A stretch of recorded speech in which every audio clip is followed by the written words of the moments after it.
Welcome back, students. So, the topic which we are going to discuss today is reluctance motor. So, let's begin. So, reluctance motor में क्या होता है? They have non-uniform air gap reluctance. So, since we are studying reluctance motor, so first हम reluctance study करते हैं कि basically reluctance है क्या.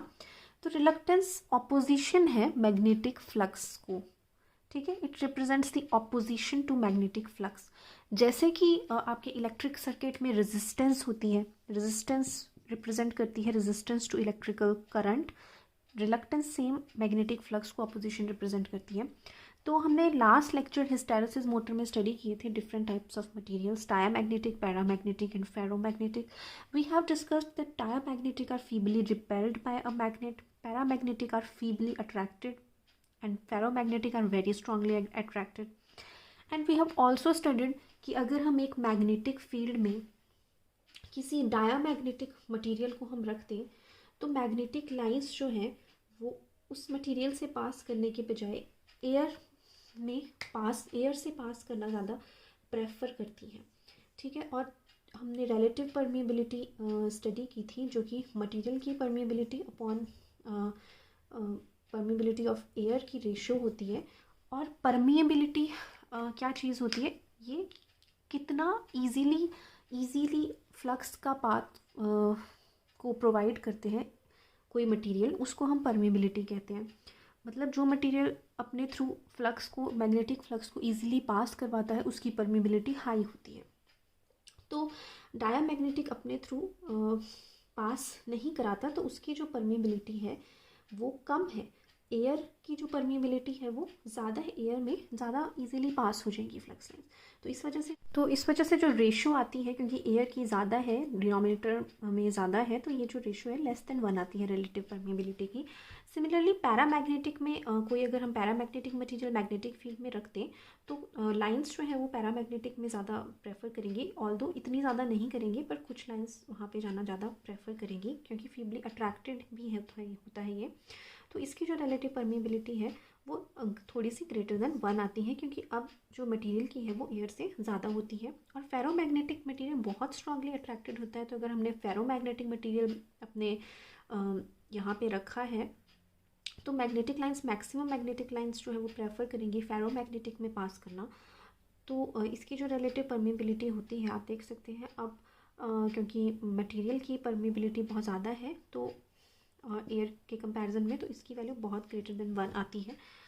अब परमिएबिलिटी की तो हमने बात करी कि कितनी इजीली वो फ्लक्स का पाथ प्रोवाइड कर रहा है. तो हम देखते हैं फेरोमैग्नेटिक मटेरियल बहुत इजी पाथ प्रोवाइड करता है फ्लक्स के लिए, तो इसकी परमिएबिलिटी ज़्यादा है. बट रिलक्टेंस क्या है, रिलक्टेंस ऑपोजिशन है मैग्नेटिक फ्लक्स को. तो इसकी परमिएबिलिटी ज़्यादा है बट इसकी रिलक्टेंस बहुत कम है. फेरोमैग्नेटिक बहुत कम रेजिस्टेंस प्रोवाइड करता है. और एयर की जो रिलक्टेंस है फेरोमैग्नेटिक मटेरियल के कंपैरिजन में वो ज़्यादा है क्योंकि एयर जो है वो इतना इजी पाथ प्रोवाइड नहीं करती है as compare to ferromagnetic material. तो फेरोमैग्नेटिक मटेरियल की रिलक्टेंस क्या हुई, कम हुई. Reluctance is equal to resistance, कम रेजिस्टेंस इसने प्रोवाइड की और एयर ने ज़्यादा रेजिस्टेंस की. तो एयर की जो रिलक्टेंस है वो as compare to ferromagnetic material वो ज़्यादा हुई. अब रिलक्टेंस मोटर में हमने लिखा है कि उनकी जो है वो एयर गैप रिलक्टेंस वो नॉन यूनिफॉर्म होती है, मतलब सेम नहीं रहती है. वो हम आगे अभी स्टडी करेंगे. नाउ अब हम इस मोटर का बेसिक प्रिंसिपल समझने की कोशिश करते हैं. तो सपोज़ एक मैग्नेटिक फील्ड है और उसके बीच में एक आयरन का पीस हमने इस तरह से रखा है.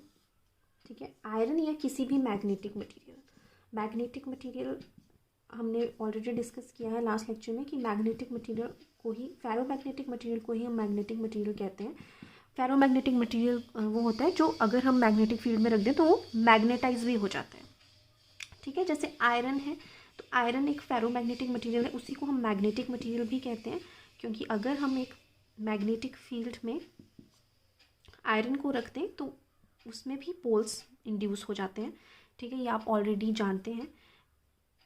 तो जिस तरफ नॉर्थ है उस तरफ साउथ इंड्यूस हो जाते हैं और दूसरी तरफ ऑपोजिट पोल इंड्यूस हो जाता है आयरन में. इस तरह से उसको मैग्नेटाइज किया जा सकता है. लास्ट लेक्चर में भी हमने ब्रीफली कैसे मैग्नेटाइज करते हैं हल्का सा डिस्कस किया था, आप उसको रेफ़र कर सकते हैं. वीडियो को, हिस्टैरिसीस मोटर वाली वीडियो में। तो बेसिक कंसेप्ट ये है कि किसी भी मैग्नेटिक मटेरियल को हमने आयरन कंसीडर कर लेते हैं, इस तरह से हमने रखा है, और यहाँ पे इसकी रिलक्टेंस जो है वो वेरिएबल है। ठीक है, वेरिएबल कैसे है? अब फॉर एग्जांपल अगर हमने एक सर्कुलर सिलिंड्रिकल कोर लिया होता है आयरन का, तो इसमें इस तरह से अगर हमारा, आप देखिए बाहर स्टेटर है और ये रोटर है, तो यहाँ पे आप देख सकते हैं जो एयर गैप है वो सिलिंड्रिकल वाले केस में कांस्टेंट है हर पॉइंट पे। ठीक है, तो इसकी जो रिलक्टेंस है वो सेम है। बट अगर हम कुछ इस शेप का पीस रखें रोटर, तो यहाँ पे इसको हम बोलेंगे वेरिएबल रिलक्टेंस, क्योंकि ये देखो यहाँ पे जो पॉइंट्स हैं, इन पॉइंट्स पे एयर गैप जो है वो लेस है। ठीक है, और यहाँ पे एयर गैप ज़्यादा है, तो इन पॉइंट्स पे एयर गैप कम है, तो यहाँ पे जो रिलक्टेंस है क्या होगी? क्योंकि अब फ्लक्स को इजी पाथ मिल गया, यहाँ पे मैग्नेटिक मटेरियल, फेरोमैग्नेटिक मटेरियल है आगे, तो यहाँ पे जो रिलक्टेंस है वो कम है एज़ कम्पेयर टू यहाँ पे रिलक्टेंस ज़्यादा है। ठीक है, तो इसकी जो रिलक्टेंस है वो इस स्ट्रक्चर में वेरिएबल है। ठीक है, यही वेरिएबल रिलक्टेंस मोटर है, क्योंकि हर पॉइंट पे उसकी रिलक्टेंस वेरिएबल है। अगर सिलिंड्रिकल रोटर होता, फॉर एग्जांपल हिस्टैरिसीस में सिलिंड्रिकल रोटर था, तो वहाँ पे तो कोई वेरिएबल रिलक्टेंस नहीं थी, सेम ही थी, तो उधर आपका कोई रिलक्टेंस टॉर्क इंड्यूस नहीं हो रहा था। तो ये इसका सिंप्लीफाइड डायग्राम हम एक ऐसा देख लेते हैं।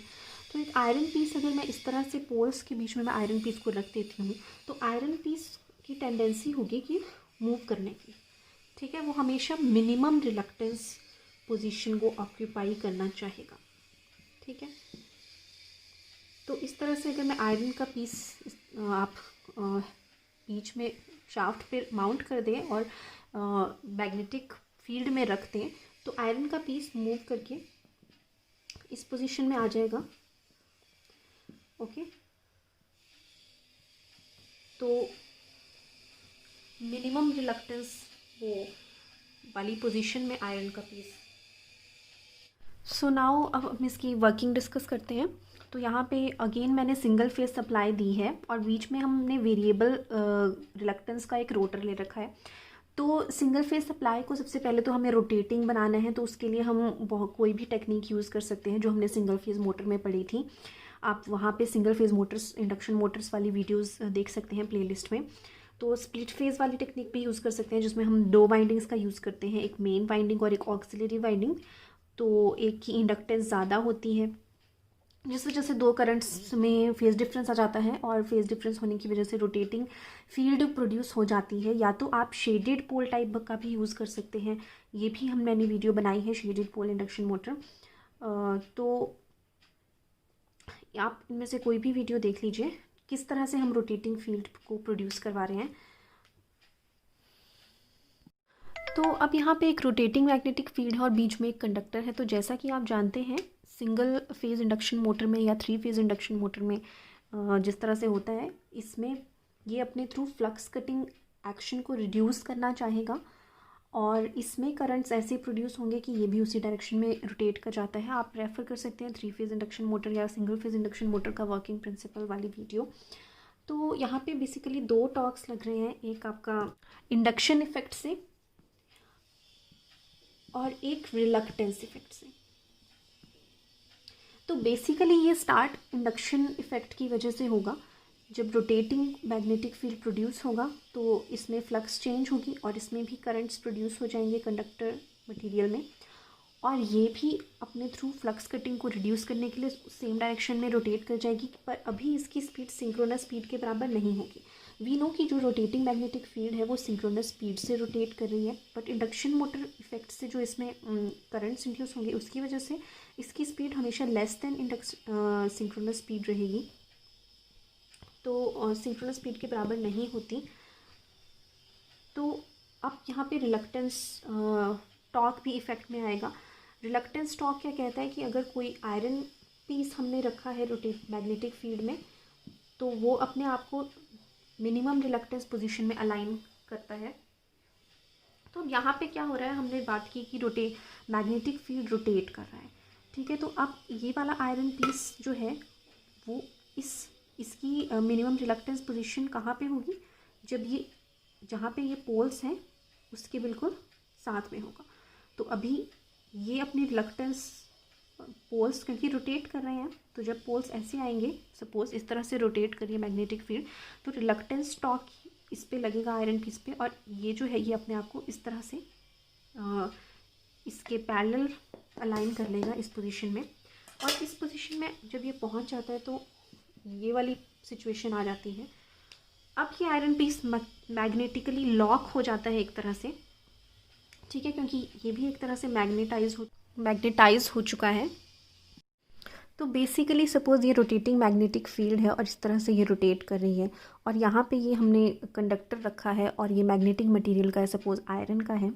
तो इसमें ये जब रोटेट कर रही है तो ये भी घूम जाएगा इंडक्शन मोटर इफेक्ट से, तो ये भी रोटेट करेगा, पर इसकी अभी स्पीड इसके बराबर नहीं हो पाएगी क्योंकि इंडक्शन मोटर प्रिंसिपल आप जानते हैं। तो अब यहाँ पे रिलक्टेंस टॉर्क आ जाएगा और एक आयरन पीस इस तरह से अपने आप को अलाइन कर लेगा, ठीक है। अब ये दोनों एक तरह से मैग्नेटिकली लॉक हो जाएंगे, और जैसे जैसे ये बाहर वाली फील्ड रोटेट करेगी और ये आयरन पीस भी इस तरह से रोटेट करेगा, क्योंकि अब ये लॉक हो चुका है इस पोजीशन में, रिलक्टेंस की वजह से मिनिमम रिलक्टेंस पोजीशन में आ चुका है। और जैसे जैसे आप मैग्नेटिक फील्ड को रोटेट कर रही है तो ये आयरन पीस भी बिल्कुल उसी सिंक में चलेगा। तो बेसिकली अब इसकी स्पीड सिंक्रोनस स्पीड के बराबर हो गई है। तो ये स्टार्ट तो हुआ एक इंडक्शन मोटर की तरह, पर यहाँ पे ये सिंक्रोनिज्म में पुल हो गया। कैसे हुआ पुल हम देख सकते हैं, रिलक्टेंस की वजह से। अब हमने हिस्टैरिसीस मोटर भी पढ़ा था। हिस्टैरिसीस मोटर में क्या था, एक सिलिंड्रिकल रोटर था, तो वहाँ पे कोई भी रिलक्टेंस डिफरेंट नहीं थी, तो रिलक्टेंस टॉर्क वहाँ पे नहीं था। वहाँ पे सिंक्रोनिज्म में कैसे पुल हो रहा था, क्योंकि जो मैग्नेटाइजेशन हो रही थी इस आयरन पीस की, वहाँ पे भी मैग्नेटिक मटेरियल ले रहे थे। वहाँ पे हमने कौन सा मैग्नेटिक मटेरियल लिया था, हार्ड मैग्नेटिक मटेरियल लिया था, और उसकी वजह से जो उसकी मैग्नेटाइजेशन थी उसमें रिटेंटिविटी वाली प्रॉपर्टी थी, कुछ देर तक मैग्नेटिज्म उसमें रह जा रहा था इवन आफ्टर जब पोल्स पास हो जा रहे थे, तो उस वजह से वो सिंक्रोनिज्म में उसकी तरफ अट्रैक्ट हो गया था। तो वहाँ पे वो सिंक्रोनिज्म में क्यों अट्रैक्ट हुआ था, क्योंकि रेजिडुअल मैग्नेटिज्म उस आयरन में बच जा रहा था, ठीक है। और यहाँ पे सिंक्रोनिज्म में क्यों अट्रैक्ट हुआ, वो रिलक्टेंस की वजह से। यहाँ पे हम हार्ड मैग्नेटिक मटेरियल यूज़ नहीं कर रहे हैं, यहाँ पे हम सॉफ्ट मैग्नेटिक मटेरियल यूज़ कर रहे हैं। तो इस केस में हिस्टैरिसीस टॉर्क नहीं है रिलक्टेंस मोटर में, ठीक है, क्योंकि यहाँ पे हमने वैसा मैग्नेटिक मटेरियल यूज़ किया है जो जिसमें रिटेंटिविटी प्रॉपर्टी नहीं है, बट यहाँ पे हिस्टैरिसीस में रिटेंटिविटी थी, उस वजह से वो सिंक्रोनिज्म में आ रहा था। और यहाँ पे वेरिएबल रिलक्टेंस है, यहाँ पे रिलक्टेंस सेम थी तो रिलक्टेंस टॉर्क नहीं था, यहाँ पे हिस्टैरिसीस टॉर्क नहीं है रिलक्टेंस वाले में। तो आई होप आपको क्लियर हुआ हो, and also please watch hysteresis motor वाली video. So now let's discuss its construction. So ये तो आपने नोट कर लिया होगा कि इनका non uniform air gap reluctance है एंड नो डीसी एक्साइटेशन इसमें रोटर में हम देते हैं।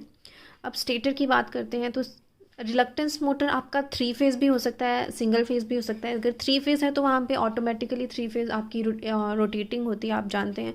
बट सिंगल फेज़ जो है उसको अगर हमें रोटेटिंग बनाना है तो 2 वाइंडिंग्स का हम यूज़ कर सकते हैं। तो in a single phase reluctance motor to produce rotating magnetic field 2 windings are used, main and auxiliary. Now rotor पे आते हैं, तो रोटर का डिज़ाइन ऐसा किया जाता है कि उसकी वेरिएबल रिलक्टेंस हो। तो air gap between stator and rotor is not uniform, okay. जहाँ पे ज़्यादा एयर गैप होगा, more the air gap more the reluctance, वहाँ पे ज़्यादा रिलक्टेंस होगी, और अगर कम एयर गैप होगा तो कम रिलक्टेंस होगी। तो एक डिज़ाइन इस तरह का है, वैसे बहुत सारे इसके आप तरह से डिज़ाइन कर सकते हैं, पर आप देख सकते हैं यहाँ पे इस पोजीशंस पे यहाँ पे एयर गैप कम है तो यहाँ पे जो रिलक्टेंस है वो कम है, और इधर यहाँ पे एयर गैप ज़्यादा है तो इसकी ज़्यादा रिलक्टेंस है। Now the rotor carries short circuit with copper और aluminium bars like a squirrel cage rotor placed in the core of a magnetic material. तो स्क्विरल केज रोटर की तरह ही यहाँ पे ऐसे कंडक्टर बार्स हैं जो कि रोटर के ऊपर रखी जाएंगी, और रोटर की कंस्ट्रक्शन हमने अभी देखी कि वो वेरिएबल रिलक्टेंस टाइप की होती है। ठीक है, कुछ पॉइंट्स पे एयर गैप ज़्यादा है, कुछ में कम है, और वहाँ उसके आउटर पोर्शन में स्लॉट्स कट करके कॉपर बार्स भी इंसर्ट की हैं जिनमें कि इंडक्शन मोटर की वजह से टॉर्क डेवलप होगा। ठीक है, तो जो कोर है वो मैग्नेटिक मटेरियल का है, और बाहर में ये जो कंडक्टर्स हैं ये कॉपर या एल्यूमिनियम के हैं। अब हम वर्किंग प्रिंसिपल देखते हैं। तो स्टेटर में रोटेटिंग मैग्नेटिक फील्ड प्रोड्यूस हो गया, तो उस रोटेटिंग मैग्नेटिक फील्ड की वजह से अब रोटर में भी करंट फ्लो करेगा, और due to minimize the flux cutting action rotor also rotates in the same direction. तो due to rotating magnetic field currents flow through rotor conductors and it begins to rotate as induction motor. Single phase induction motor की तरह ये rotate करना start कर देगा। Also the magnetic core is of variable reluctance. अब magnetic core हमने देखा कि वेरिएबल रिलक्टेंस टाइप का है, तो it tries to occupies the position of minimum reluctance. अब हम आगे देखते हैं। Now for example, when a magnetic material which is free to rotate is placed in a magnetic field, it tries to occupies the position of minimum reluctance। तो आप ये diagram draw कर लेना इस तरह से। एक आयरन पीस अगर मैग्नेटिक फील्ड में है और iron piece is free to rotate. So these motors start as an induction motor, and when their speed is near to the synchronous speed, they are pulled into synchronism due to reluctance torque and gets magnetically locked. तो ये motor induction motor की तरह start होती है, और induction motor की speed कभी भी सिंक्रोनस स्पीड के बराबर नहीं हो सकती। तो जब वो near to the synchronous speed होगी, सिंक्रोनस स्पीड के बिल्कुल नज़दीक उसकी स्पीड पहुंचने वाली होगी, तब रिलक्टेंस टॉर्क की वजह से वो उसको अपनी तरफ पुल कर लेगा, जैसे मैंने आपको पहले भी बताया, और वो मैग्नेटिकली लॉक हो जाएंगे आपके रोटेटिंग फील्ड, और जो आपका मैग्नेट है, मैग्नेटिक मटेरियल है, वो एक तरह से इस पोजीशन में लॉक हो जाएंगे, और उस पोजीशन में फिर सिंक्रोनस स्पीड से वो रोटेट करेगा। बट रिलक्टेंस मोटर आपकी बड़ी साइज़ में ये इतनी एफिशिएंट नहीं है, तो कामयाब नहीं है, उनको यूज़ नहीं किया जा सकता लार्ज रेटिंग के लिए, बहुत सारे कॉन्स्ट्रेंट्स हैं। तो अब हम इसकी एप्लीकेशंस डिस्कस करेंगे। So now advantages. So first advantage है कि कांस्टेंट स्पीड है, क्योंकि ये सिंक्रोनस स्पीड पे रन करता है तो इसकी स्पीड कांस्टेंट रहती है। सेकंड है सिंगली एक्साइटेड है, तो इसमें हम कोई भी डीसी सप्लाई अपने रोटर को नहीं देते हैं। थर्ड पॉइंट है इसमें लेस मेंटेनेंस रिक्वायर्ड है, एंड फोर्थ है ये रगेड है, बहुत स्ट्रॉन्ग है। Now disadvantages. सो इसकी डिसएडवांटेजेस, फर्स्ट पॉइंट बहुत पुअर एफिशिएंसी है, पुअर पावर फैक्टर है, और साइज़ भी इनका बिगर और बहुत हैवी होती हैं सेम रेटिंग की अगर इंडक्शन मोटर से कंपेयर किया जाए तो।